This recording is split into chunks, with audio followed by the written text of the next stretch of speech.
ಇವತ್ತು ನಾನು ನನ್ನ ಮೊದಲನೇ ವಿಡಿಯೋನ ಮಾಡ್ತಾ ಇದ್ದೀನಿ. ಏನಪ್ಪ ಟಾಪಿಕ್ ಅಂತಂದರೆ ಫೋಲಿಕ್ ಆ್ಯಸಿಡ್ ಇನ್ ಪ್ರೆಗ್ನೆನ್ಸಿ, ಅಂದರೆ ಪ್ರೆಗ್ನೆನ್ಸಿಯಲ್ಲಿ ಫೋಲಿಕ್ ಆ್ಯಸಿಡ್ನ ಬಳಕೆ ಅನ್ನೋದ್ರ ಬಗ್ಗೆ ನಾನಿವತ್ತು ನಿಮ್ಮ ಮುಂದೆ ಮಾತನಾಡ್ತಿದ್ದೀನಿ. ಏನಪ್ಪ ಈ ಫೋಲಿಕ್ ಆ್ಯಸಿಡ್ ಅಂತ ಅಂದರೆ ಅದನ್ನು ನಾವು ವೈಟಮಿನ್ B9 ಅಂತಲೂ ಕರಿತೀವಿ. It's a very simple water soluble vitamin, ಮತ್ತು ಅದು ತುಂಬ ಚೀಪ್ ಕೂಡ, ಕಡಿಮೆ ದುಡ್ಡಿಗೆ ಸಿಕ್ಕತ್ತೆ. ಆದರೆ ಪ್ರೆಗ್ನೆನ್ಸಿಯಲ್ಲಿ ಅದರ ರೋಲ್ ಏನಿದೆಯಲ್ಲ ತುಂಬ ಮಹತ್ತರವಾದದ್ದು. ಅದು ಹೇಗೆ ಅಂತೀರಾ? ಈ ಪ್ರೆಗ್ನೆನ್ಸಿ ಸ್ಟಾರ್ಟ್ ಆಗೋದು ಒಂದು ಸಿಂಗಲ್ ಸೆಲ್, ಏಕಕೋಶ ಇಂದ ಸ್ಟಾರ್ಟ್ ಆಗೋದು. ಈ ಭ್ರೂಣ ಅಂತ ಏನಂತ ಕರಿತೀವಲ್ಲ, ಇಟ್ಸ್ ಸಿಂಗಲ್ಸ್, ಒಂದೇ ಸೆಲ್. ಅದು ಆ ಒಂದು ಸೆಲ್ಲು ವಿಭಜನೆ ಆಗಿ ಅಂದರೆ ಡಿವಿಷನ್ ಆಗಿ ಒಂದು ಗಾತ್ರದ ಮಗು ಅಂತ ಆಗೋದು. ಈ RNA ಆ್ಯಂಡ್ DNA ಅಂತ ಏನಂತ ಜೆನೆಟಿಕ್ ಮೆಟೀರಿಯಲ್ ಅಂತ ಏನಂತ ಕರಿತೀವಲ್ಲ, ಅದು ಆಗೋದಕ್ಕೆ ಫೋಲಿಕ್ ಆ್ಯಸಿಡ್ ತುಂಬಾ ಇಂಪಾರ್ಟೆಂಟು.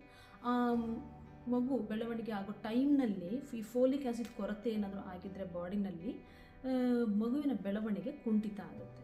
ಮತ್ತು ಈ ನ್ಯೂರಲ್, ಎಸ್ಪೆಸಿಫಿಕಲಿ ಈ ನ್ಯೂರಲ್ ಟ್ಯೂಬ್ ಡಿಫೆಕ್ಟ್ ಅಂತ ಏನಂತ ಕರಿತೀವಲ್ಲ, ಈ ನರದ ಕೊಳವೆಯ ಒಂದು ಫಾರ್ಮೇಷನ್ ಆಗಬೇಕಾದ್ರೆ ಈ ಫೋಲಿಕ್ ಆ್ಯಸಿಡ್ ಡಿಫಿಷಿಯನ್ಸಿ ಇದ್ದರೆ ಈ ನ್ಯೂರಲ್ ಟ್ಯೂಬ್ ಡಿಫೆಕ್ಟ್ಸ್ ಅಂತ ಫಾರ್ಮ್ ಆಗುತ್ತೆ. ಆವಾಗ ಏನಾಗುತ್ತೆ, ನರದ ತೊಂದರೆಗಳು ಮಗುವಿಗೆ ಹುಟ್ಟುತ್ತಾನೆ ಬರುವಂಥ ಸಾಧ್ಯತೆಗಳಿರುತ್ತೆ. ಪ್ರಪಂಚದಾದ್ಯಂತ ಪ್ರತಿ ವರ್ಷ 3 ಲಕ್ಷ ಮಕ್ಕಳು ಈ ನ್ಯೂರಲ್ ಟ್ಯೂಬ್ ಡಿಫೆಕ್ಟಿಂದ ಹುಟ್ಟುತ್ತವೆ. ಅಂದರೆ ಅಪ್ರಾಕ್ಸಿಮೇಟ್ಲಿ 1000ರಲ್ಲಿ 2 ಮಕ್ಕಳಿಗೆ ಈ ಹುಟ್ಟುತ್ತಾನೆ ಈ ನ್ಯೂರಲ್ ಟ್ಯೂಬ್ ಡಿಫೆಕ್ಟ್ ಅನ್ನುವಂಥ ಪ್ರಾಬ್ಲಮ್ ಶುರು ಆಗುತ್ತೆ. ಇನ್ನು ಎಸ್ಪೆಷಲಿ ಫ್ಯಾಮಿಲಿ ಹಿಸ್ಟ್ರಿ ಏನಾದರೂ ಇತ್ತಂತಂದರೆ ಈ ಪ್ರಾಬ್ಲಮ್ 4 ಪಟ್ಟು ಜಾಸ್ತಿ ಆಗೋ ಸಾಧ್ಯತೆಗಳಿರುತ್ತೆ. ಇನ್ನು ಎಸ್ಪೆಷಲಿ ಒಬ್ಬ ಪೇರೆಂಟ್ಗೆ ಏನಾದರೂ ನ್ಯೂರಲ್ ಟ್ಯೂಬ್ ಡಿಫೆಕ್ಟ್ ಇತ್ತಂದರೆ 12 ಪಟ್ಟು ಆಗುವಂಥ ಸಾಧ್ಯತೆ ಜಾಸ್ತಿ. ಇನ್ನು ಅಪ್ಪ ಅಮ್ಮ ಇಬ್ಬರಲ್ಲೂ ಇದನ್ನು ಪ್ರಾಬ್ಲಮ್ ಮುಂಚೆನೇ ಇತ್ತು ಅಂತ ಏನಾದರೂ ಇತ್ತು ಅಂತಂದರೆ 40 ಪಟ್ಟು ಹೆಚ್ಚು ಸಾಧ್ಯತೆಗಳಿರುತ್ತೆ, ಈ ಪ್ರಾಬ್ಲಮ್ ಆಗುವಂಥ ಸಾಧ್ಯತೆಗಳಿರುತ್ತೆ. ಈ ಪ್ರಾಬ್ಲಮ್ ಆ್ಯಕ್ಚುಲಿ ತುಂಬಾ ಡೇಂಜರಸ್ಸು, ಬಟ್ ಅದನ್ನು ತಡೆಗಟ್ಟಬಹುದಾದಂಥ ಒಂದು ವಿಧಾನಗಳು ಮಾತ್ರ ತುಂಬ ಸಿಂಪಲ್ ಆ್ಯಂಡ್ ಈಸಿ. ಅದೇನಪ್ಪ ಅಂತೀರಾ? Folic acid supplementation. ಪ್ರೆಗ್ನೆನ್ಸಿಯಲ್ಲಿ ಫೋಲಿಕ್ ಆ್ಯಸಿಡ್ನ ಕೊಡೋದು. ಈ ಫೋಲಿಕ್ ಆ್ಯಸಿಡ್ ಸಪ್ಲಿಮೆಂಟೇಷನ್ ಕೊಡೋದ್ರಿಂದ ಈ ನ್ಯೂರಲ್ ಟ್ಯೂಬ್ ಡಿಫೆಕ್ಟ್ನ ನಾವು 70% 93% ನಾವು ಇದನ್ನು ತಡೆಗಟ್ಟಬಹುದು. ಸೊ ಎಷ್ಟು ಸಿಂಪಲ್ ಸೊಲ್ಯೂಷನ್ ಅಲ್ವಾ? ಸೊ ನೆಕ್ಸ್ಟ್ ಪ್ರಶ್ನೆ ಏನಪ್ಪ ಅಂತ ಅಂದರೆ, ಈ ಫೋಲಿಕ್ ಆ್ಯಸಿಡ್ನ ಯಾವಾಗ ಸ್ಟಾರ್ಟ್ ಮಾಡಬೇಕು ಪ್ರೆಗ್ನೆನ್ಸಿಯಲ್ಲಿ ಅಂತ ಕಾಮನ್ ಆಗಿ ಕೇಳುವಂಥ ಪ್ರಶ್ನೆ. This is very important. ಏನಪ್ಪ, ಈಗ ನೀವು ಪ್ರೆಗ್ನೆನ್ಸಿ, ಈಗ ಇನ್ನು 3 ತಿಂಗಳಲ್ಲಿ ನಾನು ಪ್ರೆಗ್ನೆಂಟ್ ಆಗಬೇಕು ಅಂತ ನೀವೇನಾದರೂ ತೀರ್ಮಾನ ಮಾಡಿದ್ರೆ 3 ಅಥವಾ 4 ತಿಂಗಳಲ್ಲಿ, ಈ 3 ತಿಂಗಳು ಆ ಡಿಸಿಷನ್ ಮಾಡಿದ್ಮೇಲೆ 3 ಮಂತ್ಸ್ ಬಿಫೋರ್ ಪ್ರೆಗ್ನೆನ್ಸಿಗೆ ಮುಂಚೆನೇ ನೀವು ಫೋಲಿಕ್ ಆ್ಯಸಿಡ್ ಸಪ್ಲಿಮೆಂಟೇಷನ್ನ ಸ್ಟಾರ್ಟ್ ಮಾಡಬೇಕಾಗುತ್ತೆ. ಮತ್ತು ಈ ಕೆಲವ್ರು ಕೇಳ್ತಾರೆ, ಏನು ಡಾಕ್ಟ್ರೇ ಈ ಫೋಲಿಕ್ ಆ್ಯಸಿಡ್ ತೊಗೊಳೋದ್ರಿಂದ ನಮಗೆ ಪ್ರೆಗ್ನೆನ್ಸಿ ಆಗ್ಲಿಕ್ಕೆ ಹೆಲ್ಪ್ ಆಗುತ್ತಾ ಅಂತ ಕೇಳ್ತಾರೆ. ಖಂಡಿತ ಇಲ್ಲ.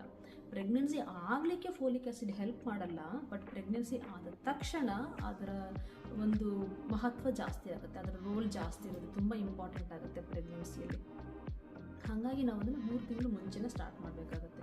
ಮತ್ತು most of the pregnancies are unplanned. ನೀವು ಪ್ರೆಗ್ನೆಂಟ್ ಆಗಬೇಕಂತ ಅಂದ್ಕೊಳ್ಳೋಕೆ ಮುಂಚೆನೇ ಆಗಿಬಿಟ್ಟಿರ್ತೀರ, ನಿಮ್ಗೆ ಗೊತ್ತೇ ಆಗಿರಲ್ಲ. ನೀವು ಇವನ್ ಪ್ರೆಗ್ನೆನ್ಸಿನ ಪ್ಲ್ಯಾನ್ ಮಾಡಿದ್ರೂ ಕೂಡ ನಿಮಗೆ ನೀವು ಪ್ರೆಗ್ನೆಂಟ್ ಅಂತ ಗೊತ್ತಾಗೋಷ್ಟೊತ್ತಿಗೆ 1.5 2 ತಿಂಗಳು ಆಗೋಗಿರುತ್ತೆ. ನಿಮ್ಮ ಗೈನಕಾಲಜಿಸ್ಟ್ ಹತ್ರ ಬರೋಷ್ಟೊತ್ತಿಗೆ 2 ರಿಂದ 3 ತಿಂಗಳೇ ಆಗೋಗ್ಬಿಟ್ಟಿರುತ್ತೆ. ಆದರೆ ಈ ನರದ ಕೊಳವೆಯ ಬೆಳವಣಿಗೆ ಅಂತ ಏನಂತ ಕರಿತೀವಲ್ಲ, ಈ ನ್ಯೂರಲ್ ಟ್ಯೂಬ್ ಫುಲ್ ಫಾರ್ಮ್ ಆಗಿ ಕ್ಲೋಸ್ ಆಗೋದು time first 6 weeks of pregnancy. ಅಂದರೆ 1.5 ರಿಂದ 2 ತಿಂಗಳಲ್ಲಿ ಆ ನ್ಯೂರಲ್ ಟ್ಯೂಬ್ ಕ್ಲೋಸ್ ಆಗಿಬಿಡುತ್ತೆ. ಇನ್ನು ಆ ಟೈಮಲ್ಲಿ ಏನಾದರೂ ವ್ಯತ್ಯಾಸ ಆಗಿದ್ದರೆ, ಏನಾದರೂ ತೊಂದರೆ ಆಗಿದ್ದರೆ ಅದನ್ನು ಮುಂದೆ ನಾವು ಅದನ್ನು ಸರಿ ಮಾಡಲಿಕ್ಕೆ ಆಗೋದೇ ಇಲ್ಲ, ಬಿಕಾಸ್ ಇಟ್ ಈಸ್ ಇರ್ರಿವರ್ಸಿಬಲ್.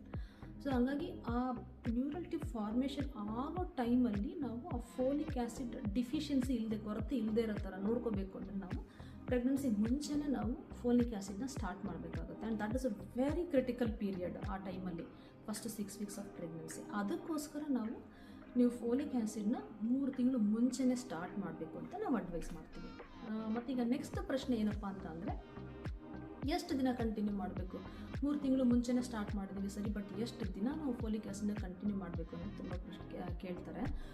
ಮತ್ತು ತುಂಬ ಪೇಷಂಟ್ಸ್ಗಳು ಬಂದಾಗ 3 ತಿಂಗಳಾದಮೇಲೆ ಅವ್ರು ಸ್ಟಾಪೇ ಮಾಡಿಬಿಟ್ಟಿರ್ತಾರೆ. ಏನಕ್ಕೆ ಸ್ಟಾಪ್ ಮಾಡಿದ್ರಿ ಅಂತ ಕೇಳಿದ್ರೆ, ಯಾರು ಬೇರೆ ಡಾಕ್ಟ್ರ್ ಯಾರು ಅದು ಹೆಲ್ತ್ ಸೆಂಟರಲ್ಲಿ ಡಾಕ್ಟ್ರ್ ಹೇಳಿದ್ರು ಸ್ಟಾಪ್ ಮಾಡಿ ಅಂತ. That's a very wrong concept. ನಾವು ಫೋಲಿಕ್ ಆ್ಯಸಿಡ್ನ ಈವನ್ ಡೆಲಿವರಿವರೆಗೂ ಕಂಟಿನ್ಯೂ ಮಾಡಬೇಕು. ಡೆಲಿವರಿ ಆದಮೇಲೆ ಮಗುವಿಗೆ ಹಾಲು ಕೊಡೋ ಟೈಮಲ್ಲೂ ಕೂಡ ನಾವು ಫೋಲಿಕ್ ಆ್ಯಸಿಡ್ನ ಕಂಟಿನ್ಯೂ ಮಾಡಬೇಕಾಗುತ್ತೆ. ಅಂದರೆ ಡೋಸೇಜ್ ಕಮ್ಮಿ ಮಾಡ್ಕೊಬೋದು, ಬಟ್ ಸ್ಟಿಲ್ ನಾವು ಕಂಟಿನ್ಯೂ ಮಾಡಬೇಕಾಗುತ್ತೆ. ಯಾಕೆ ಅಂತ ಅಂದರೆ ಈವನ್ 3 ತಿಂಗಳು ಆದಮೇಲೂ ಕೂಡ ಮಗುವಿನ ಬೆಳವಣಿಗೆ ಆ ಸೆಲ್ ಡಿವಿಷನ್ ಅನ್ನೋದು ಆಗ್ತಾ ಇರುತ್ತೆ. ಸೊ ಆ ಸೆಲ್ ಡಿವಿಷನ್ ಟೈಮಲ್ಲಿ ನಮಗೆ ಫೋಲಿಕ್ ಆ್ಯಸಿಡ್ ಬೇಕಾಗುತ್ತೆ. ಮತ್ತು ಈವನ್ ಲ್ಯಾಕ್ಟೇಷನ್ ಟೈಮ್ ಅಂದರೆ ಹಾಲು ಕೊಡೋ ಟೈಮ್, ಮಗುವಿಗೆ ಹಾಲು ಕೊಡೋ ಟೈಮಲ್ಲಿ ಕೂಡ ತಾಯಿಯ ದೇಹಕ್ಕೂ ಕೂಡ ಫೋಲಿಕ್ ಆ್ಯಸಿಡ್ ಅನ್ನೋದು ತುಂಬ ಇಂಪಾರ್ಟೆಂಟ್ ಆಗುತ್ತೆ. ಸೊ ಹಾಗಾಗಿ ನಾವು ಪ್ರೆಗ್ನೆನ್ಸಿ ಆದಮೇಲೆ ಬಾಣಂತನದ ಟೈಮಲ್ಲೂ ಕೂಡ ನಾವು ಫೋಲಿಕ್ ಆ್ಯಸಿಡ್ನ ಕಂಟಿನ್ಯೂ ಮಾಡಬೇಕಾಗುತ್ತೆ. ಇವತ್ತಿಗೆ ಇಷ್ಟು ಇನ್ಫಾರ್ಮೇಷನ್ ಸಾಕಂತ ಅನ್ಕೋತೀನಿ. ಧನ್ಯವಾದ.